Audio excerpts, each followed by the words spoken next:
Hey guys, my name is COCOY Ventura. Welcome to another episode of the Koy's Kitchen.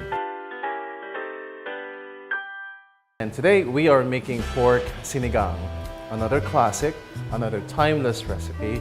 This is authentically Filipino. In front of you are the ingredients. So we'll be using 1 kilo of pork liempo or pork side or pork belly, whichever you prefer. We have a little bit of tomatoes, 2 tomatoes. We have 2 kinds of onions in here. We have white and we have the red onions, a radish, and eggplants, Filipino eggplants. So first, what we're gonna do, we're gonna heat up some water. So what we have in here on my left is some water boiling in a kawali. But typically, you will be cooking this on a stock pot or somewhere where you could actually do some actual boiling. Just for our viewers to see better, we're using the kawali today. So we're first gonna start with the savory backdrop of the broth. Now, this is a tamarind mix or tamarind powder. It's essentially salt and tamarind powder, some onion and garlic powder in there as well.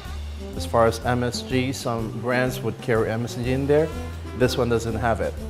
So if you want that product, just email us and we'll let you know which one is it. For us to start, we are boiling some water in here. Okay, so we're gonna start with the base flavor, and that would actually include some onions. So I'm gonna go ahead and cut up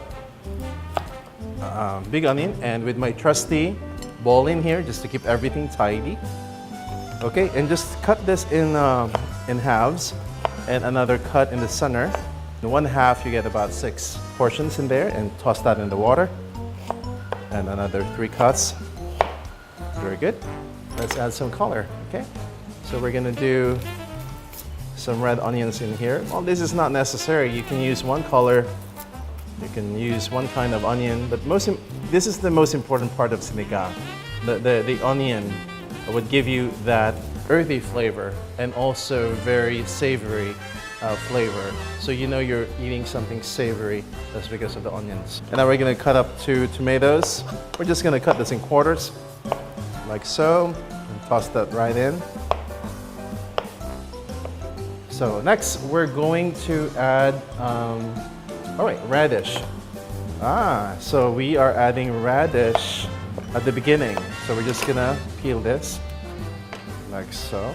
Just very easy. But we're gonna cut this diagonally, or Chinese style as they call it. You know, sort of chunky.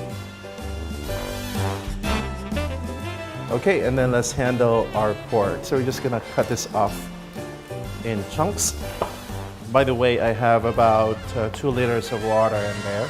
2 liters of water and 1 kilo of pork. Just like what I've done in our adobo dish, I'm just gonna cut under the rib.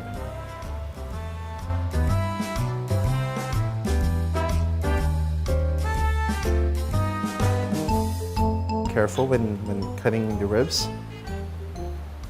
So there you have it. It's rather colorful. You know, I wouldn't worry so much about the scum on top of this one, like that. They will fall down later. They will actually stay on the bottom of the pan. There's no point skimming them out. You're not making a clear broth. This will eventually be an opaque broth with lots of flavor, layers of flavors of the onions and tomatoes, the tamarind. And this is a good time to put some tamarind, not all of it, but I'm just gonna put about 2 tablespoons of the tamarind powder. Or 3, just to help it out, kind of meld in the flavors as it cooks. I'm adding in fish sauce. This is optional. You don't have to do it. I'm adding just this, like a big spoon right there, a couple. It smells good already. And a little bit of black pepper, not a whole lot, just to give you that spice in it. So this one's gonna boil. Nalaga po natin to mga 1 oras, 45 minutes, 1 oras. Tatakpan natin. And then let's check it out in a few minutes, okay? Ito na ho, this is after 45 minutes. Actually, I added the tamarind powder beforehand because I realized mas magiging malasa ang protein natin, ang karne. If you're softening up radish or taro, it will absorb all that flavor. It's gonna make it so yummy. This is already looking great, and let's check. And you can check the softness of the pork just by cutting through its fat and meat.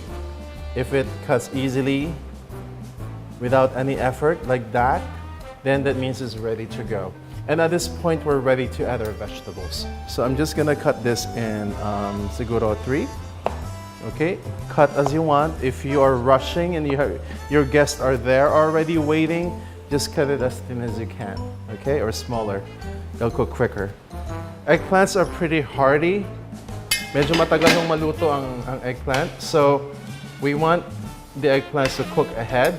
Okay, so we're gonna cover this for 3 minutes. And let's cut the other vegetables. Let's see. Okay, so if I'm cooking sinigang like this, if I like to have just the right consistency for the broth, I won't even cut the smaller okra. But if you're working with big okra, then you might have to cut it in half or 3. So in this case, we're just gonna pick the younger okra because I do like the whole okra in there. So let's check on the eggplants if they're soft. And you know they're done when they're all wrinkly like so. And when they're wrinkly like that, it means that you're ready for the next items or the vegetables. Throw in the okra, one at a time, looking yummy. It's also good to add sitaw in here. There you go, okra's cooking. They cook relatively quick. You don't want your okra to be all broken up and pieces and all slimy. At this point, we're gonna turn off the burner, the heat, and we'll toss in the kangkong like so, and replace the cover. And 2 minutes before serving, everything should be perfectly done. Okay, so it's plating time.